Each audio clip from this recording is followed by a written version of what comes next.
thing. We made it to episode 6. We've talked about buyers. No one has seen episodes 1 through 5. No, they will.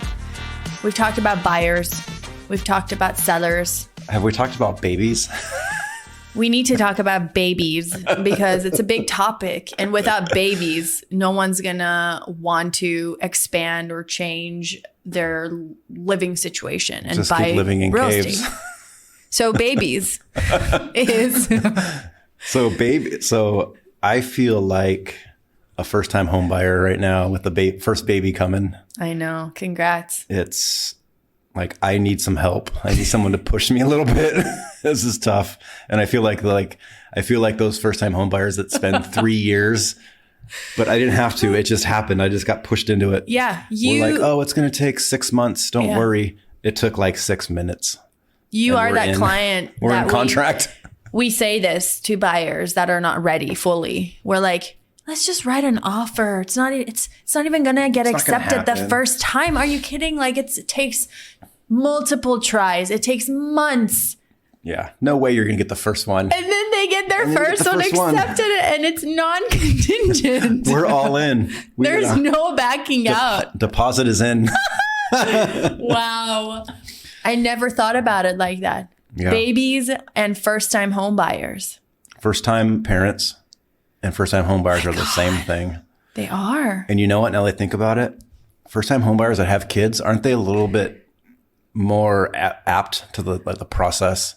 They don't need a lot of, because the thing is, like, a lot of people ask real estate agents for help in a lot of things, and most of the help they need has nothing to do with real estate. No. And it's like the first-time home buyers that have kids, they seem like they're just more like up for the challenge. Like, oh, tell me what to do. Okay, we'll do it. And it's like, now I'm starting to see that. Like, wow, I'm a first-time kid buyer. Kid buyer, kid maker. Yeah. And it's like, I don't know what to do. And you don't even have like a realtor to hold your hand throughout the way. Well, we were interviewing people last night, actually. Yeah. Oh my God, we're doing, already? Yeah. I know we're early. There was six groups.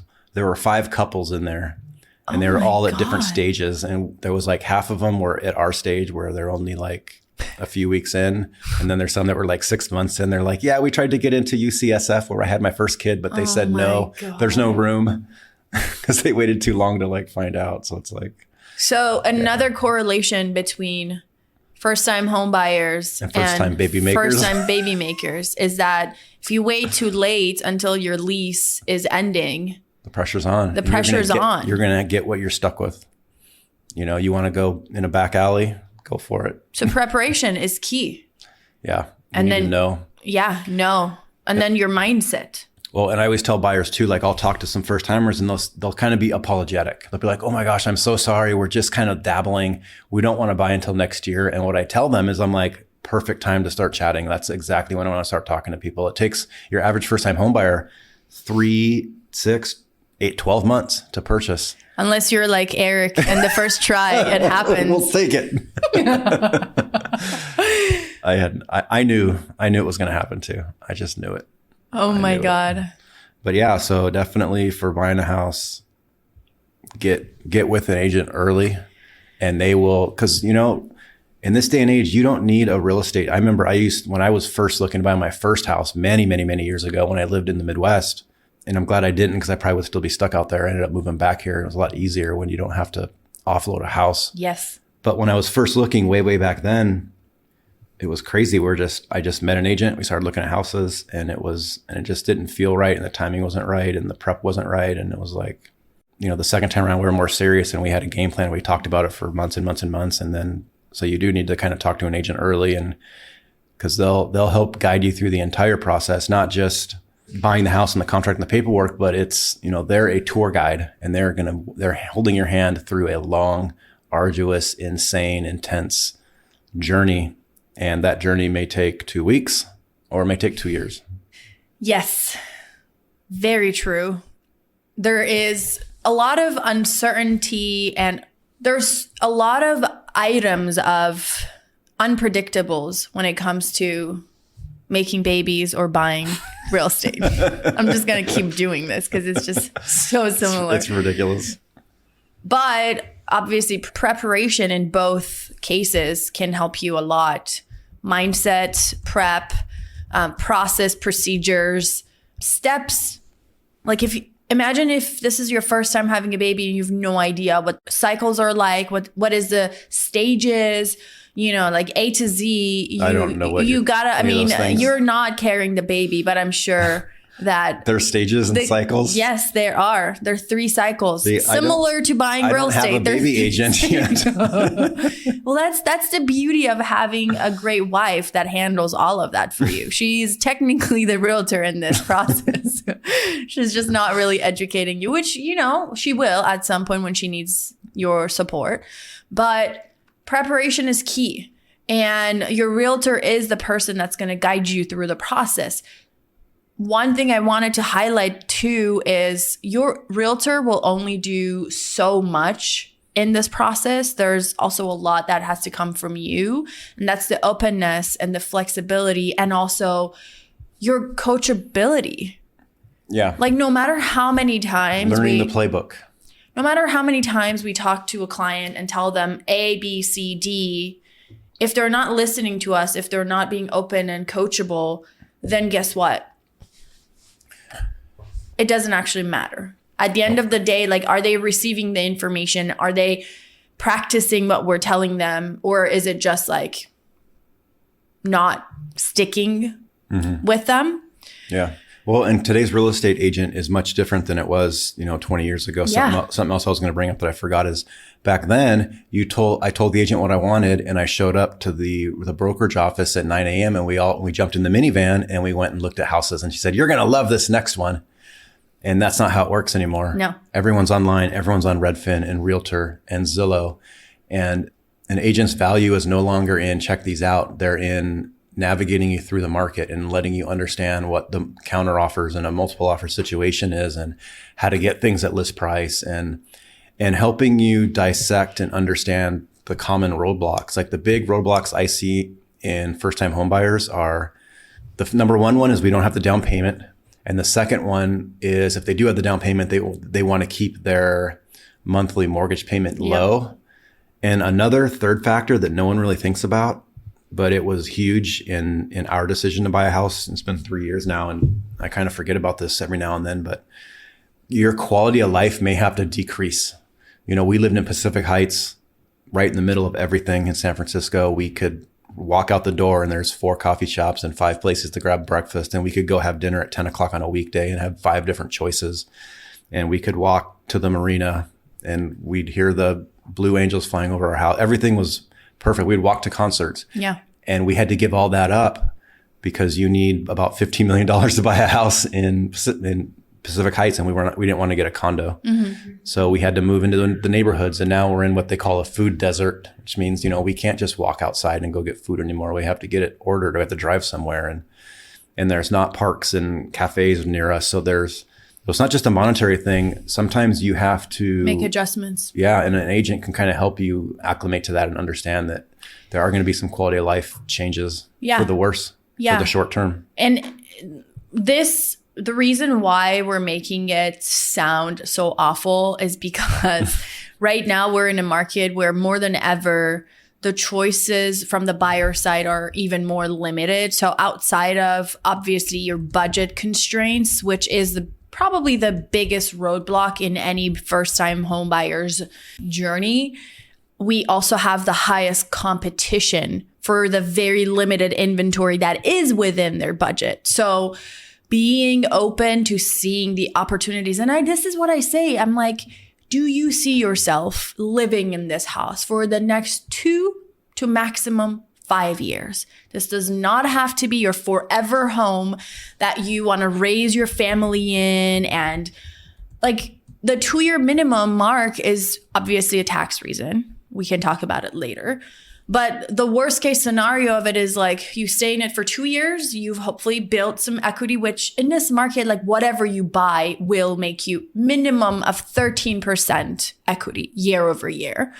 we're in California, we're in the Bay Area, economy is booming. So there's no reason to feel like your money is going to be literally stuck in a savings account, not growing, like inflation is going to take over and you're done. Your money is going to be growing. And even if there's a real estate crash, it's going to bounce back. Go back and look at the data. Which is why the 5-year mark, right?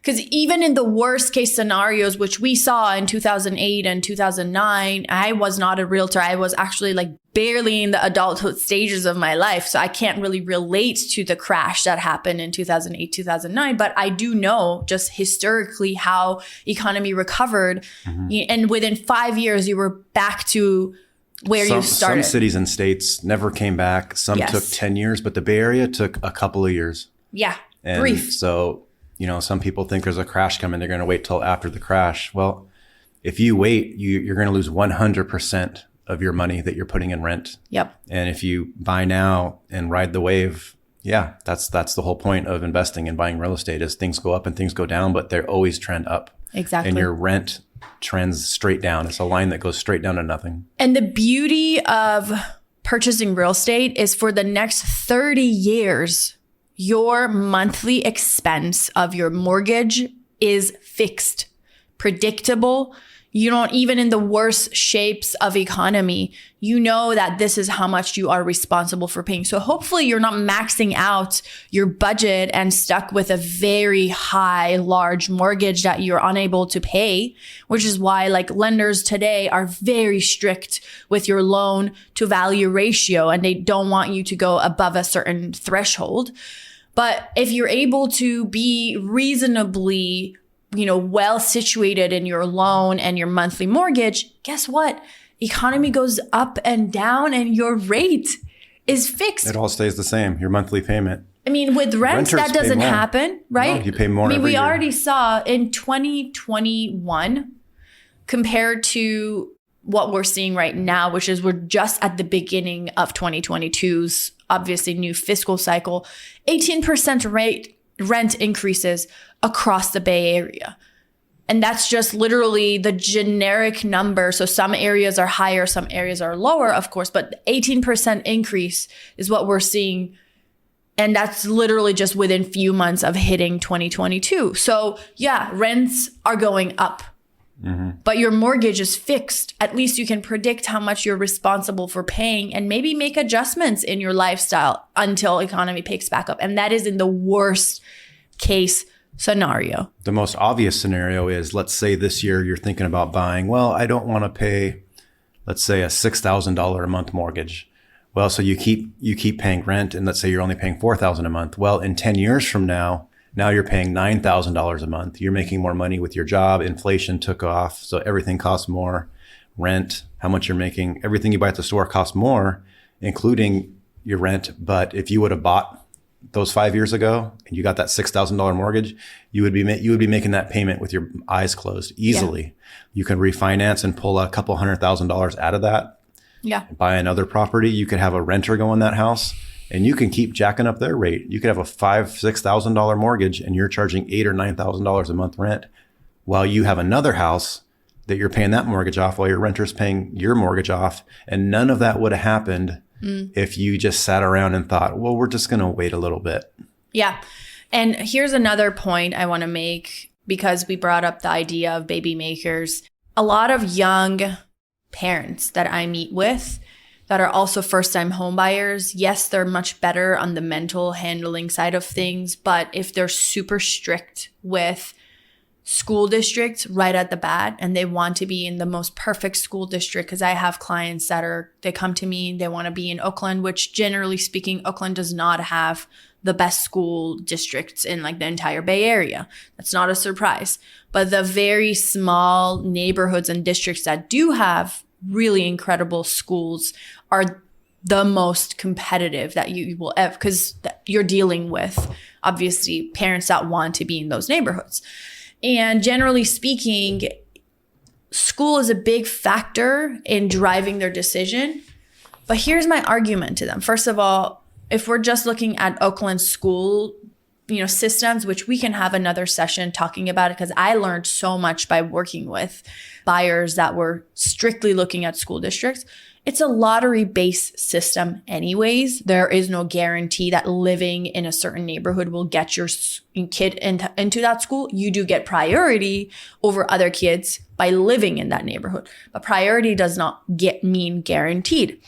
So my argument always to those folks is that get in to a district, a neighborhood that you can actually comfortably afford instead of really stretching yourself super thin and leaving yourself with very limited options available to you. So that would be one sacrifice that they make temporarily. It does not mean that for the rest of their kids' life, they're going to be stuck in a not good school district. But if that's all you can afford at this point, get in. Protect your down payment and your money that is sitting in a savings account and not growing even a penny month over month. So grow your assets, pay your mortgage, and in 3 to 5 years, while your money has grown, your house is worth more. Then get into those good school districts. Yep. And you mentioned the 2-year clock. So if you live in your primary residence for over 2 years, you don't have to pay taxes. You take the profit on that house and you can roll that into another house. So what I tell folks too is they ask about school districts as well. And I let them know, like, look, you're not even thinking about putting your kid in school for another 3 years. You're going to rent for the next 3 years and get 0%. And you're going to lose all that money on inflation and rent increase, when you could have just bought a house or a condo and live in that for the next 2-3 years. And then when it's time to get into a good school district, you can sell that house, not pay any taxes, take all that profit and go buy in a neighborhood in a really good school district. Unless the counter argument to everything we just said is if the buyer comes to me and says, actually, we decided to continue renting and I have this awesome portfolio that is guaranteed going to make sure that my down payment money that I'm not using to buy a house is going to return X percentage over the next 3 years. So my down payment money is actually going to be growing at this rate. In that case, then I feel comfortable telling them that that's a solid plan. But if the plan B, just because they weren't able to get to that good school district, is not moving forward with buying a house, keeping the down payment in that savings account and continuing to pay rent, it's not a good plan. No. So if you're looking, let's say if you're looking to buy a house for $1.5 million and they're like, well, this isn't a great school district. We're going to wait 2 years or 3 years. The one thing I ask them is, in a year from now, at $1.5 million, this house is going to cost about $150,000 more. In 2 years, it's going to cost $300,000 more.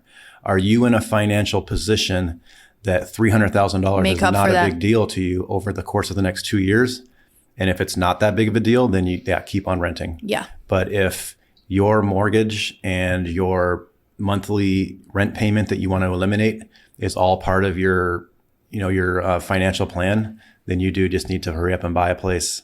Stop paying someone else's mortgage for them. Start paying your own mortgage for yourself. And then you'll have a big cash cow, a couple $100,000 in profit minimum, that you can roll into a nicer house in a nicer neighborhood in that ideal school district. So we talked about the alternatives of, obviously, a little bit of compromise and to some degree sacrifice if, it's a big deal. Losing that, good school district or that extra bedroom or whatever that is in order to get you to buy a house within your budget range. There are obviously other alternatives to removing roadblocks for first-time buyers, correct? Definitely. And one of them really well. Yeah. So people always think they need to put 20% down on a house. And I'm always like, well, why do you think that? It's ideal. But if you don't have $300,000 to put 20% down, you can put 10% down on a house. And a lot of folks do that. And we did that ourselves. So you can do a first-time home buyer 10% down and and that'll get you into a house. You're not going to be as competitive in a multiple offer situation with such a low down payment. But if you purchase something that's been on the market for a couple of weeks, or for example, in San Francisco, the condo market, everything's going for about list price. Now, I just offered on a house and we lost where they had 50 offers and we were in 4th place. Oof. So you need 20% or more down to fight those types of battles. But if you have a single family house been on the market for 2 weeks, or you're going after a condo, you don't need to put 20% down. There's plenty of, alternatives like the 10% down. And that's where a good agent will want to work with you before you're pre-approved.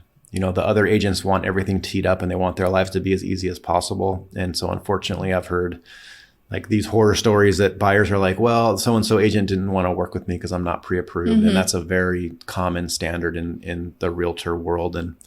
But that's not a good approach. Find an agent that wants to work with you before you're pre-approved, and they can sit down and determine what are your obstacles, what are some things that you're trying to do, and they can suggest different types of mortgages that'll meet your needs. Yes. And one thing to know, depending on when we release this episode, things are starting to change slightly on the loan side, on the financing side, the mortgage side, whatever you want to call it. So very soon, circumstances might start to change a little bit on obviously rates and percentage for down payment to get you qualified for specific rates or specific thresholds. So obviously, we always recommend talking to our preferred lenders. And the reason why I say preferred, it's we don't get any benefits, like monetary benefits from working with specific lenders, right? That's actually a very common question that buyers ask me. They're like, okay, well, I have a lender. Why would I work with yours? Like, do you get something by like referring me to this lender? No, I don't. But here's what I do know and what you get as a benefit by working with my preferred lender. A, we vet them. We meet with hundreds of lenders throughout our careers, right? That we talk to them, we vet them, we pick the best rates, we pick the best programs, we pick the best, process or like processing team to make sure that they're able to deliver on closing your loan within a specific time frame. So yes, by working with my preferred lender, you get the benefit of guaranteed, high quality of service and rates. But on the other side of it, it's so important to continue shopping for a lender. Does not have to be this very exhausting process that you talk to 25 different lenders, every single lender in the town you have to talk to. You can kind of narrow your list down to 2 to 3 that your realtor recommends, maybe one that your friend recommended. Talk to them and pick the best that makes most sense for you and your situation. Some lenders are really good with, 10% and higher. Some lenders are really good with FHA. Some are really good with VA loans. Like depending on your situation, pick the best lender that meets your needs and offers the best rate and service for you. And we know which lenders can do what, because not only have we vetted them and talked to them, but we do business with them. And I always tell every lender that does a great job during an escrow, I tell them like, I'm going to start referring you. Like you did a great job. Every lender, every agent's worked with lenders who are just not that good and they've dropped the ball. Out of town lenders, credit unions, not saying all credit unions are bad, but like I've had bad experiences with big banks too. Some big banks are like really awful just because they have pretty lengthy underwriting process. They have very large teams that as a loan officer, you can't directly go to an underwriting team and say, hey, what the fuck is taking so long? You can't do that at a big bank. You're basically assigned to an underwriting team and everything is pretty standard. Everything takes like weeks. So again, point here is your realtor is the matchmaker in the process. They will introduce you. And that's another thing. If you don't trust that your realtor is going to make the best referrals and, the lender that they make is going to be the best lender that they think is going to get the job done for you, why do you even work with that realtor? There needs to be a level of trust between the client and the realtor. And if you can't actually trust them on their recommendations, and why are you even working with them? Why are you working with them? Yeah. And that's why I prefer working with folks that are not yet pre-approved, because I can sit down and find out What is the pain point? Are you having trouble with the down payment amount, but you don't care what the monthly is? If so, I'm going to introduce you to some lenders that are doing some 10%, 15% down mortgages, but the rate will be a little bit higher. Yeah. Then there's folks that are like, we need the best rate in town. I don't care what it takes. I'll put 25% down so I can introduce you to a couple of those lenders. There's other people out there that are like, we want to be fully underwritten pre-approval because we're going up against, so anybody that has a mortgage or anybody that has a mortgage that's going into a multi-offer situation on a house, you're going to lose to cash offers. But maybe you want to beat out the other people that have pre-approval. So we can introduce you to lenders that do a full underwritten pre-approval. So there's all different types of products out there. And because that's what it is. Mortgages are products and the banks are selling the products. So they all don't have the exact same thing. And if you aren't pre-approved before you meet your agent, then you have that opportunity to go around and shop around. Yeah. So the last thing that I kind of want us to cover is, okay, roadblock financing. We talked about it. The roadblock of obviously just like mindset and process and all of that. We talked about it. Compromise, sacrifice. The last thing is the roadblock of being in this very tough threshold from a budget standpoint, having all these really high expectations that I need this type of house in this location. What other available options are there out there that buyers can take advantage of to, if they really, really want to be in a specific location that they cannot afford? So yeah, let's talk about it. So I feel like I enjoy doing this the most with buyers because I worked at Facebook for 5 years before real estate. So I was a big project manager and I love breaking things down.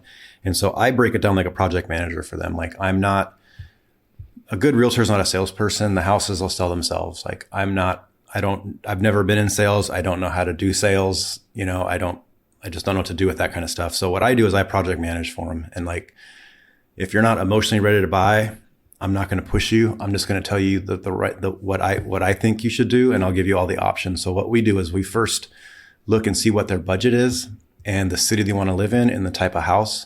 And more times than not, when they're brand new, their budget and their expectation and what the market actually provides are not in alignment. Yeah. So then we have to decide, are you going to go to a single family home or die? Like, are you not interested in condos? Does it have to be a single family home? If so, like what neighborhoods or what cities are you interested in? Because you do have to decrease something. You can't, in San Francisco right now, you cannot spend $1.5 million and get a 3-bedroom, 2-bath in a premium neighborhood, fully renovated, move-in ready. Yeah. It's not going to happen. So what do? Do you decrease the neighborhood and get a neighborhood that's a little more up and coming? Do you get a home that needs a little bit more work? Do you get a home that's smaller? Do you increase your budget? Something's got to give. It's the triangle of this is what I call it. It literally is a triangle when you're buying a house, right? And all three have to be in alignment for you to be able to buy a house. The number one item of this triangle is obviously your budget. The number two is your expectations and your needs from the particular house. And that includes your lifestyle. That includes, expectations you have of the house. Then the third one is your location. And for this triangle to be able to work as a triangle, you need all three to be in perfect alignment.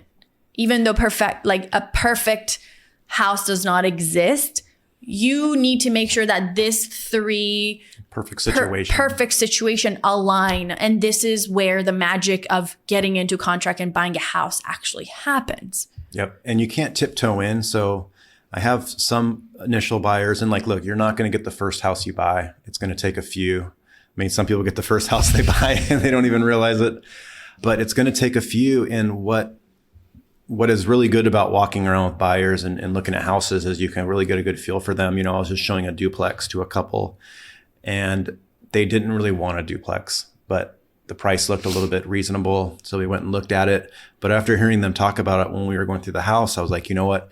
Even if we write an offer on this, we're not going to win it because all of the positives on this house, all of the things that make this house attractive and that are going to attract a different type of buyer are the ones that have to have the duplex. They want the other section for another income stream or for a family to come in, and they don't need that. So that means they're not going to go in as aggressive. You really got to find the niche that they're looking for and find exactly what they're looking for so they're able to put their best foot forward and be really aggressive to go after it.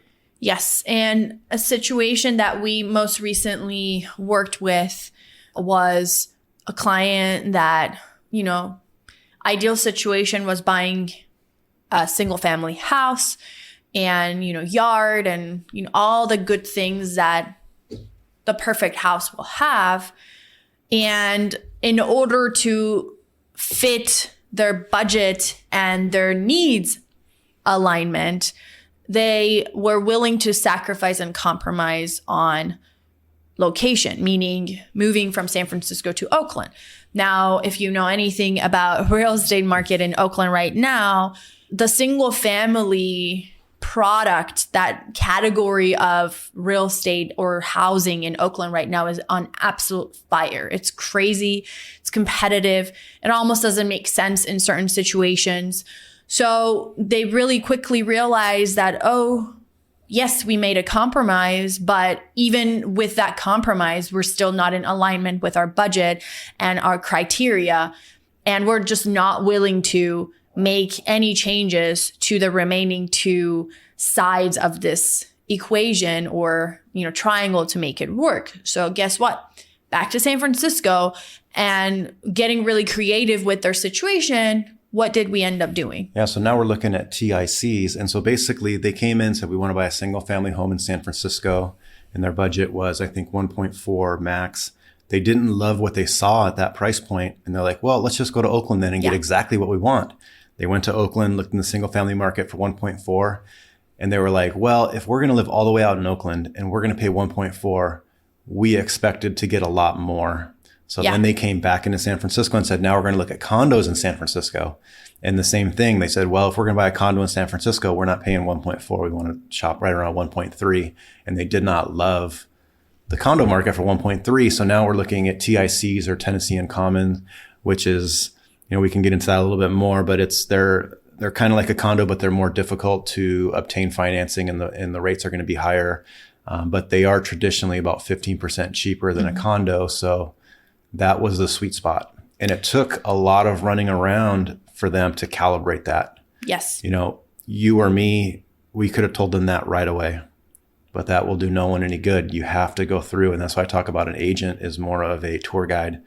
And just because the tour guide knows exactly where they should end up doesn't mean you just go straight there. You have to calibrate. You have to give them a whole view of the entire market. And sometimes that takes a couple of days and sometimes it takes a couple of months. Yeah. And we do have different types of clients too. Sometimes the client comes to us and straightforward says, I don't have time or the energy to waste around. Just tell me what I can buy, where I can buy with this budget. So they tell us very surface level, these are my expectations, must haves. It has to have 2 bedrooms. I'm not willing to settle for a 1 bedroom. And I just don't want a condo. And I don't really care about location as long as I am within this range. And this is my budget. Go get it. Yep. That's a possibility too. But if the client wants to experience and feel and see and touch, window shop, like all of it, then that's what we do. We provide that level of obviously experience because it's so important for them to be able to get to the conclusion that we already know when we meet them. Yeah. But back to your point, like if you and I, for example, first time we meet them, we tell them, no, that's very unrealistic. Like you have to go buy a TIC in San Francisco for like whatever. Do you think they would, first of all, believe us, trust us? And do you think they would like that? Well, and I hate to say, but I think that's what a majority of the agents are going to do when they first meet a client and sit down with them. They just tell them right away, it's not going to happen. Yeah. And it is going to happen. I just closed on a $750,000 house that passed appraisal for a primary residence mortgage. So anything's possible. And that was in Outer Mission. So it's not a terrible neighborhood, but it was just a really beat up house. So anything's possible, and a good agent is going to show you the entire range of what's possible out there and zero in on exactly what you want on your time. Exactly. And guys, that is it for our 6th episode that at some point we're going to have you listen to it. All right, that's it for now. See you next time.